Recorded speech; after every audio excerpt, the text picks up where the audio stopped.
I'm Andy Villamarzo with SBLive Sports Florida, and we have our special guest here, our own Adam Fisher, over in the Southwest Florida region of the state, and he's here to talk a little bit about the 239. We got a lot of good football coming up being played down there in the southwest part of the Sunshine State, and Adam's here to tell us a little bit about some of the schools and contenders and some things we could expect out of these teams heading into week one. Adam, it's been a little bit. I know last year was a memorable year, 2022 for high school football in Southwest Florida. And obviously, maybe, I don't want to say for some wrong reasons, because of Hurricane Ian, obviously, definitely having an impact on the area. But the Fort Myers area and Naples and everything has been rebuilt or definitely building back up. But we have high school football upon us. And I mean, what do you say? Let's talk a little bit about your Southwest Florida region. Yeah, I'm excited. I'm excited for a normal season, hopefully. Fingers crossed. As I was doing the research for this season coming up, it's funny. You're looking at the records, and this team went 4-4. One team's like 2-5. I'm like, why did they only play 8 games? Oh yeah, because there was a devastating Category 5 hurricane that came down. I lived through it. I completely forgot about it. It's been about a year. Hopefully the teams have moved on. I know they're looking forward to playing hopefully 10 games, hurricane free. Yeah, and I did see some little disturbances out in the Atlantic. Gonna knock on wood right there that it stays away from us, far, far away, doesn't come anywhere near us. And we can't touch on Southwest Florida without kind of touching on some of our top teams from last year. And I want to start with the team that won it all, that brought home a state championship. For First Baptist Academy, the Lions were able to handle Trinity Catholic of Ocala 21-3 in that one state championship game. Coach Brasio obviously had a very talented team last year. They did lose some key pieces, but we got to believe the Lions are still going to be a player in one Suburban. What do you know about the Lions heading into this season? Well, first off, I'm glad you mentioned the Class 1 Suburban, because our area down here in Naples, Fort Myers area, and Port Charlotte too, we consider them Southwest Florida. We were the biggest beneficiaries of that split between Suburban and Metro. It's what we've been looking forward to down here for a while, because we've had heavyweight teams like Naples High, like First Baptist, but you just can't compete with the Miamis, the Orlandos, the Tampas of the world. You're not drawing from such a big base, and it's hard. Naples has made a run at it a couple times. First Baptist, one of those teams that they win 10 games a year, but once they get to the regional championship game, they made it to the state finals a couple times. It's hard to hang with those big boys. Say a Chaminade Madonna, who they've seen in years past from the East Coast there. But so they did it last year. They go 10-2. And they win the school's first state championship. It's the 4th state championship in Southwest Florida history. All 4 of those are in Collier County. You got Naples High with 2, Immokalee with 1. They were loaded, like you said. I mean, you start off with Olson Pat Henry, a big tight end / receiver who's heading up to Clemson now. Jaden Booker's one of the all-time leading rushers in Collier County with over 5,000 career yards. And then Rich Melian, a very talented, skilled quarterback. Now, all those guys are gone. They've moved on. First Baptist lost, I want to say, 20 starters. They got 1 starter back on defense and 2 or 3 back on offense. They lost 25 seniors. I mean, this is a 1S school, a Class 1 school. That's over half the team. So they did lose some talent, but they do have some back. They have Ethan Crossan back at quarterback for his 3rd year playing in the system. Last year, he had over 2,000 yards, really led that team to some big playoff victories. And they do have some talent at receiver. Jaden Pettit's a kid who is a FBU freshman All-American, big, tall kid, similar to Olson Pat Henry, who's about 6'4". Pettit's about that same stretch. A name you need to know, Sam Sparacio.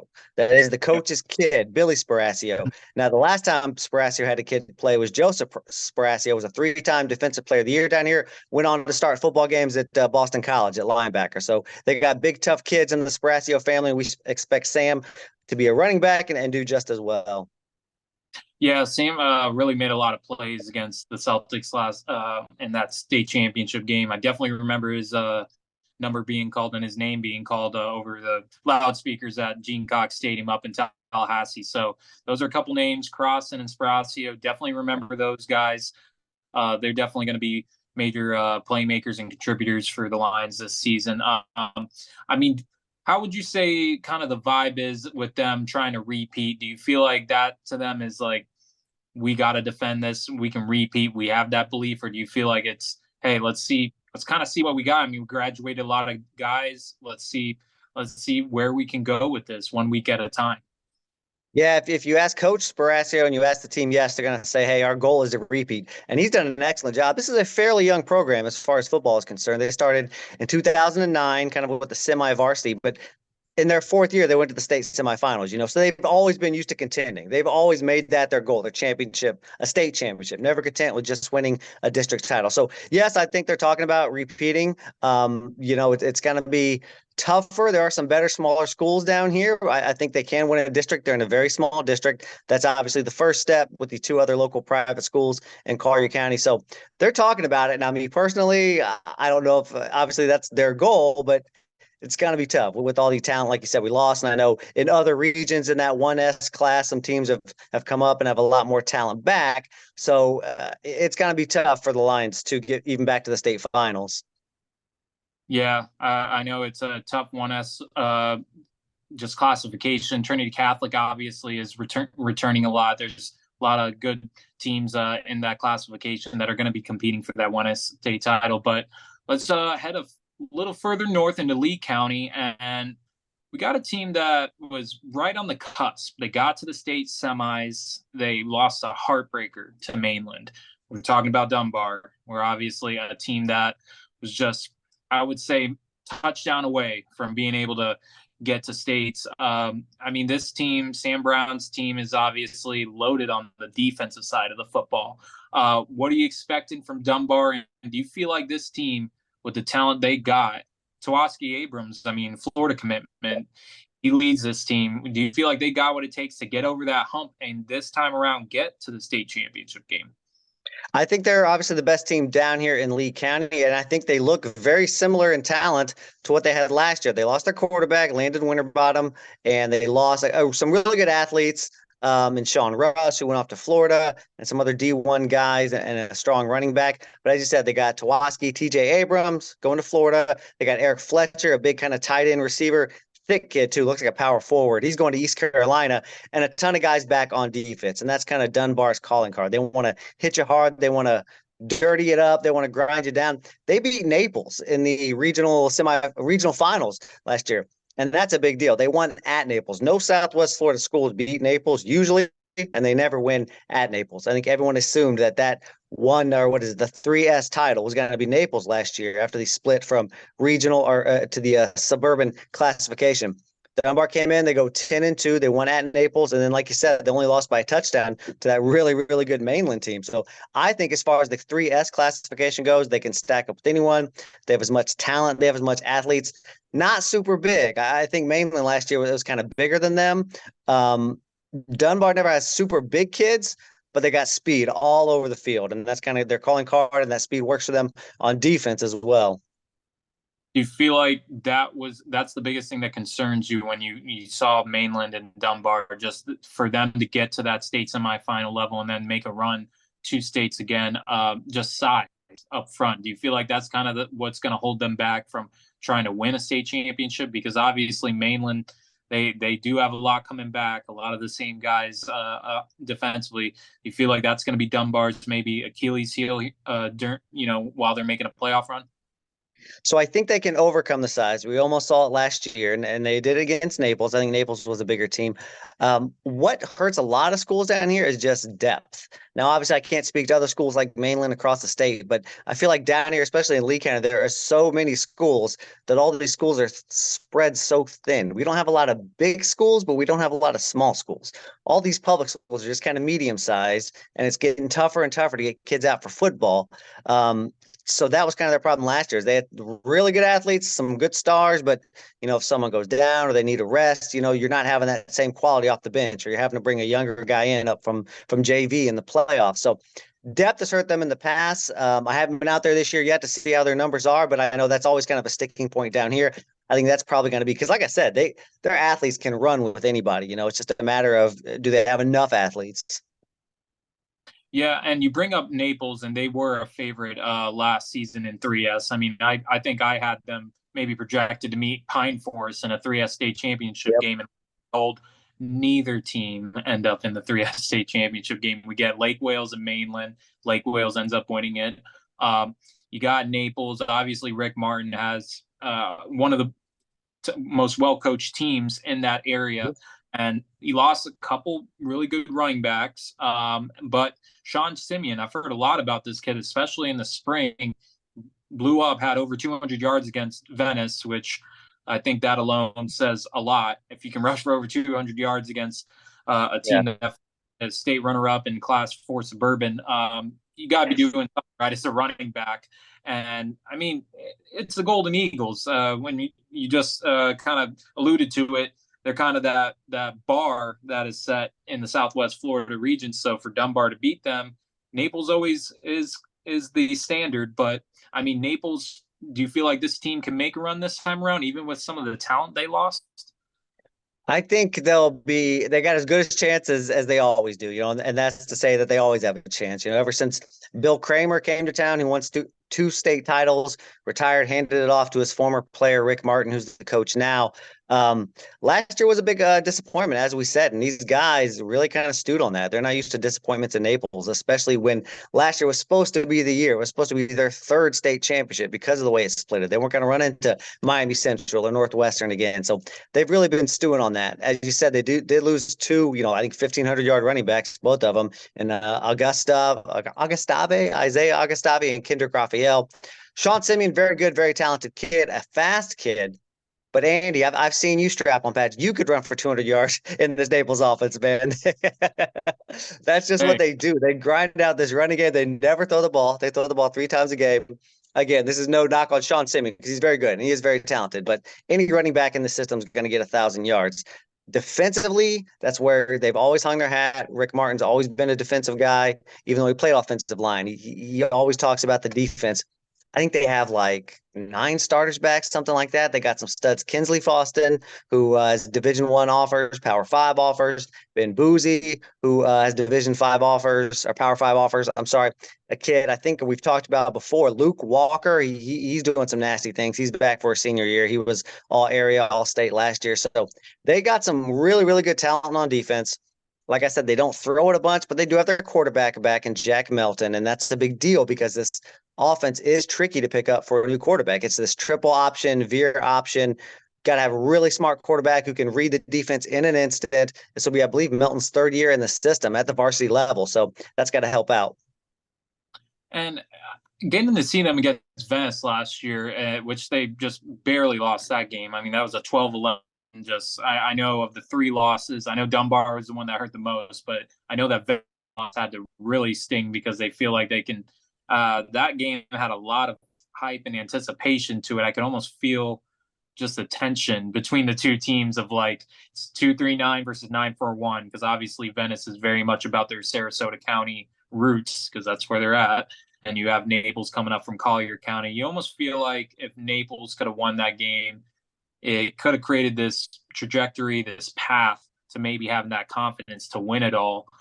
Losing it, not to say that's the reason why the season didn't go the way it was, but Naples just it feels like they're so close, yet I don't want to say so far, but it's like, man, what do we have to do? We get away from the Miami schools, we lose to Venice, we lose to Dunbar. I mean, we're right there. This is like you said, it's the kids have been stewing on it. I know the coaches had to really been searching this offseason. What do we got to do to get there to that 3S state championship game? So I feel like the Golden Eagles kind of now or never because you got some Division I guys. You got a pretty good running back. I do appreciate the call out that I could maybe run behind that line They look pretty good, some big boys, and I did see some smaller guys, maybe my size, playing guard. Sounds like you Yeah. got to pull in that offense. I saw a lot of pulling. So they got some quick guards on that Naples Golden Eagles team. But got to talk about a kid who was there because I want to talk a little bit more on Collier County. Nico Boyce, he was at Naples, so he transfers in their day and age of transferring. Everybody transfers now. There's a lot of Yep. transferring going on, and he heads over to Barron Collier, and he had a good spring. He had a really good spring game, and he's coming onto the scene with the Cougars. It seems like Barron Collier's kind of around that trend upward. What do you know about the Cougars heading into this season? And it sounds like there's just a lot of excitement around that program. Yeah, a lot of excitement. They went 6-4 last year, but missed the playoffs because of a couple bad losses. Um, they they are very confident this year. A lot of that is with the return of Nico Boyce. So Nico Boyce is an interesting case. He was a freshman at Barron Collier. He was a freshman All-American. He did not get to start as a freshman because Barron Collier had a kid transfer from Chicago. His name is escaping me right now, but did really well, led them to the playoffs. And then so Nico Boyce transfers to Naples last year, because kids want to win. Well, if you want to play quarterback, Naples High is not the place for you because you're only throwing it 3-4 times a game. Would have been the same this year. Plus Jack Melton, who he split time with at Naples last year, is still at Naples.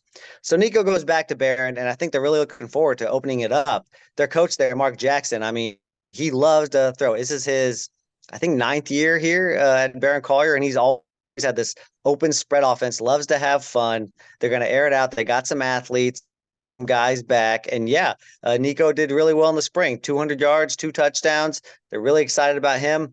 They are in that district. It's 3S16 with Naples. That's the huge rivalry, and they're going to want to beat them for the first time in 23 years. They're hoping to this year. And then you got up and coming Golden Gate and up and coming Lely too. So it could turn out to be a pretty competitive district. And Barron Collier thinks, like I said, they're confident, they're excited. They think they could maybe win a district title.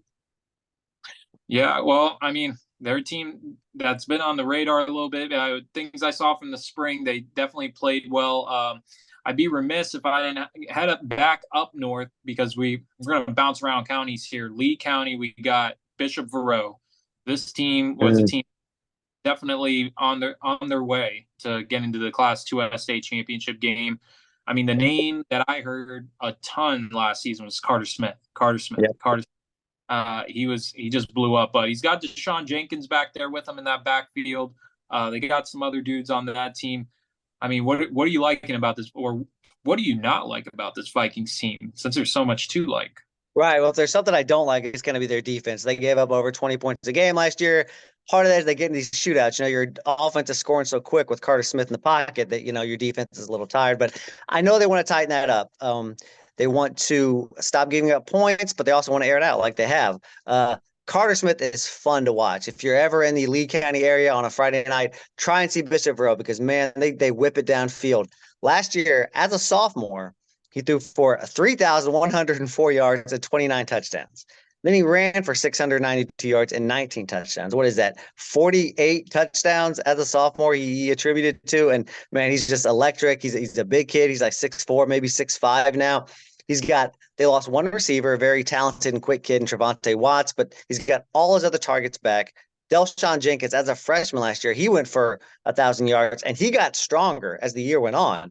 Defense has found out, hey, we got to stop, Carter Smith. We can't let him throw the ball on us. But then Deshaun picked it up. He went for 100 yards in the playoff clinching, the game that sealed the playoffs for them in the regular season. Then in the playoffs, it's all about running the ball, and they leaned on Deshaun as a freshman. He's back as a sophomore. He's stronger. I assume he's faster. They're looking to run more, but they're a fun team, a real fun team. Yeah, and just looking at the amount of yards and points, everything else that they did last season, that's an offense. And I'm really looking forward to when they play Port Charlotte to open the season week. Thursday night, Port Charlotte at Bishop Verot. That's going to be a really fun game. Like you mentioned, Port Charlotte's part of that. Well, I consider them kind of a tweener between Southwest Florida and Suncoast because they're like right there in Charlotte County where they're in between. I mean, we'll touch on that game here right towards the end, but that's going to be a really fun matchup when Jordan Ingman takes his Pirates down there to Bishop Verot on that artificial turf field to probably play a game that I'm guessing a lot of points are going to be scored again. And let me throw in there real quick. Give credit to Bishop Verot. They're playing Dunbar. They scheduled Dunbar this year. The best team, big public school. Now, Bishop Verot, obviously, they're good. They're a private school, but they're small. Not a lot of kids there. I mean, that's going to be a really fun one. I'm really excited about that. Yeah, that's offense versus defense, basically. Yep. You got a strong, what do they say? Defense wins championship. So, I'll see if they can slim the Carter Smith train there over at Bishop Verot. Adam, we got a new school down there that's opening up. Kind of talk about just the new school opening up and just, I mean, what have you heard in regards to just, I mean, anytime you add a new school into the county and down in Collier County, I mean, always excitement, right? I mean, what are some of the first things you've heard? Yeah, Aubrey Rogers High School opened in North Naples, the most northern high school in Collier County. It is, I don't know their division because they're playing independent right now. They're going to have about 1,200 kids, so that may put them in class two, whatever. But they are playing varsity this year. They're starting as kind of a hybrid varsity. They're going to play a lot of smaller schools, independent schools. It's not JV. They'll play, I think they're playing like ECS, Evangelical Christian, another school we're going to talk about. I think they're playing them. So some smaller schools. They're coached by JJ Everidge, who coached Laley last year. Laley went to the playoffs last year under JJ. I think they went to the playoffs 2 out of his 4 years there. Very good coach, very smart coach. And let me tell you, I got to tour this school when they opened last week. Man, it's beautiful. Their facilities are crazy, man. The weight rooms like nothing you ever seen. The field, all the fields down here are turf, but this is beautiful, beautiful stands, press box. So I think kids are going to eventually want to come here. They're planning to have 1,800 kids. But what it's going to do, anyone familiar with the Lee County or Collier County landscape, this school opened up right in the neighborhood of Barron Collier and Gulf Coast. And then now Gulf Coast is going to pull kids from Palmetto Ridge. So it's really going to rejumble all the alignments here in Collier County. So I'm interested in 3-4 years what it's going to look like. If Aubrey Rogers, if they get the athletes, if maybe they're a team that, once they join a district that they can excel. But yeah, so that is I believe our 8th public school football team down here in Collier County. Well, we all know Florida is the state where a lot of people are moving to. Yeah. So obviously when a lot of people are moving in, got to build more schools, and another one added to Collier County where, I mean, a lot of artificial turf fields. I know it's a new turf facility as well. So another turf field being laid down. And just I want to touch on the heat because I've been really talking to a lot of coaches, a lot of players, a lot of just people in general. Just what is in Southwest Florida, it's hot. I mean, everywhere in the state is hot, but I mean, you got to touch on just the artificial turf. What are coaches, what are players saying about just being out on that turf, practicing? I mean, 100 degrees or more. I mean, you got to have some kind of insight in what they're saying down there about that. So when they first got turf fields down here, it was about 10 years ago. Like that was a big question, a big issue. And you've been out there, you stand on turf, you feel that heat on your legs, on your lower legs, especially during the day. So what they've done is they just water them a lot more. The problem has just been the heat in general down here. We're as far south as you can go on the West Coast. I mean, it's been brutal, and we have had no rainfall, so no cloud cover to dull that sun. FHSAA regulations say, you have to use that wet bulb thermometer to, if it's a certain degree, you have to go inside. So they're used to being delayed because of lightning, but there's not lightning this year. It's these temperatures. They have to practice inside. So we're starting to see more and more, like right now it's cloudy out. It's raining a bit. So teams are able to get out a little bit, but it's affecting them, and there could be delays. And actually, Collier County and Lee County pushed their start times back this year to 7:30. They were kicking off at 7 just to get that extra hour or half hour of dusk to bring those temperatures down, because there is a real concern about having to delay games. We've had a record amount of days over 90 degrees down here, like 117 days in the first 8 months of the year. It's been very warm, so it is a concern. Yeah, I just know being on one of the turf fields up in the Tampa Bay area, Calvary Christian of Clearwater, I could feel the heat seeping through my shoes. Like I could feel feet on fire. I was like, Coach, I gotta go. It's no joke. It is absolutely no joke. I can't even imagine trying to strap it up and play a game at 7 o'clock, and it's still pretty hot outside. So Yeah. definitely watch for here as the season begins. I do want to touch on Evangelical Christian. You did mention them earlier. Just the Sentinels, obviously a good season last year at 8-1. What are you expecting out of this group? They bring back their quarterback Helton, a few playmakers around them, and I mean this team is. I mean, they're a team to really watch for out of the Lee County area. Yeah, they had a new coach last year, Mac Mitchell, and with Coach Mitchell, they really aired it out. They had a quarterback, Tanner Helton, as you mentioned, he had transferred in from another school. He throws for 2,000 yards, 25 touchdowns against just 3 interceptions. Another kid who was new to the area, LJ Blackwell, goes for 1,300 yards. Kids, we didn't even know him. In the preseason. We had not heard his name, and he's just going 100-yard game after 100-yard game. That 1,300 yards, that's in just 9 games. They went 8-0 in the regular season.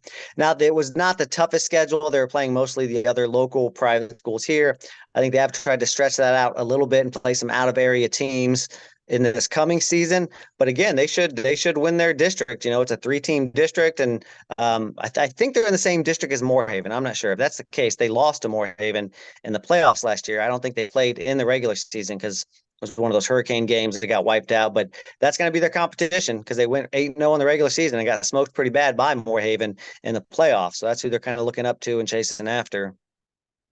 I do know the Terriers return a lot of the guys from last year. So if that's who the Sentinels are kind of eyeing as they want to make another run in the playoffs, I mean, I think we could see another matchup between those two teams. We'll see where ECS ends up when it comes playoff time. Adam, who would you say is a team that we haven't talked about yet that you're really kind of looking forward to this season, or do you think is kind of a sleeper team? Well, I touched on Golden Gate. They kind of turned a corner last year and they went 5-5. I know that doesn't sound like they turned a corner, but they had some good wins. They had a kid, talk about kids who we didn't know who they were. A kid named Trayvon Jean, just a sophomore, runs for 1,600 yards in 10 games. He led the area, at least Collier County, in rushing last year. They got 2 D1 kids, John Lee Honorant and Bradley Martino. So they have high hopes. But again, they're in a district with Barron Collier, Lely, Naples. It's going to be tough. The one team that we're all kind of intrigued about is Immokalee. Now, if you're familiar with the area, Immokalee was a small school power for years. You think of Edrin James, even back to Albert Bentley, who played for my hometown Colts back in the early 90s. They churned out football players, and then they hit kind of a lull. They got bigger. They got a lot more kids, but not necessarily football players out there in Immokalee. It's a rural agricultural town. So they kind of hit a skid. They got a coach, second-year coach, James Delgado. Now, he was an assistant back in those power days in the early 2000s. And so he really brought that, they call it Redwood toughness back out. They went 4-5 last year, which was kind of a surprise because they'd only won like 2 or 3 games the past 2-3 years combined. So they're looking to kind of take that next step. They got a really good athletic, quick quarterback in Tranon Villarreal. I'm not sure if I said his name correctly. I apologize to him if I didn't, but he's athletic. He's exciting. So they're excited about him. Now they are at a bigger class now, but they're with Gulf Coast and Palmetto Ridge, 2 other Collier County schools who I think they can compete with. So watch out for Immokalee. Who would you say could be breakout player of the year down in Southwest Florida? Breakout player of the year. I mean, we mentioned the guys. I like the kid at FBA, that Jaden Pettit kid I mentioned, just because I saw him. Most of the balls last year went to the other guy, Olson Pat Henry. I saw Jaden Pettit play in the freshman All-American game against the other best freshman in the nation. He did great. And with Crossan back at quarterback for First Baptist, I think he's going to catch a lot of passes. He could have 1,000 yards receiving. Sean Simeon, like we said, I mean, a kid that always is going to break out, always going to do good playing behind that line. Those are 2 Collier County kids. In Lee County, it might be Abrams, the kid committed to Florida from Dunbar. I know that's not much of a breakout, but he was overshadowed a bit last year, playing with all the other studs in that offense. But he's a name you'll probably be hearing more. Oh, and another kid I want to mention, North Fort Myers. Once again, if you're an old head like me, you know the name Noel Devine. Went up to West Virginia, ran for 2,000 yards. He's Lee County's all-time leading rusher. His son is playing at North Fort Myers. Had an awesome sophomore year, was injured last year as a senior. His name is Andre Devine. Last year he was a junior. He was injured. This year he's a senior. big expectations. Andre Devine, remember that name? Probably going to go D1, just like his dad. So that's a good breakout guy. I like him. I definitely remember Noel Devine. Definitely his highlight reel when he was at West Virginia. Insane. Just I can't forget. He played in that Fiesta Bowl where he blew up against Oklahoma. Yeah. So definitely somebody that I think of him. I think of just that area, Fort Myers. Okay, I asked, what's something that you feel like you can book that's a guarantee from Adam Fisher out of this Southwest Florida? This is the last thing I got to get from you. Lord. But yeah, what would you say? Put your stamp on and say, book it. Like this is going to happen. I mean, the easiest thing to cop out, the cowardly thing to say is that Naples is going to win the district title because they've won 12 in a row. I mean, it's not, that's like saying, the sun's going to set. So if I had to pick something, my life on the line, I'd pick that. But other than that, I'm going to say Bishop Rowe goes to the state finals. I'm not going to say they win it. They might, but I'm going to say Bishop Rowe goes to the state finals. Well, you heard it from Adam Fisher. Naples going to win the district title. That would be, I'd say, your low key guarantee, but your high key is Bishop Rowe Class 2S state championship game. They're going. Book the tickets. They're going to Tallahassee. All right. Well, hey, looking forward to it. Looking forward to this season. We got a lot of great games. We're going to have you back, obviously, during the season. I know you're looking forward to it. Adam, hey, we got football. Yes, sir, Andy. I appreciate it as always, man. Looking forward to it. All right. Well, that's Adam Fisher. He's of our SBLive Florida down in Southwest Florida. We appreciate him coming on. And that is the Coastal, our 5th episode. We thank you for coming on. And next week, we'll have Larry Bluestein on with us for episode 6. So come on and join us.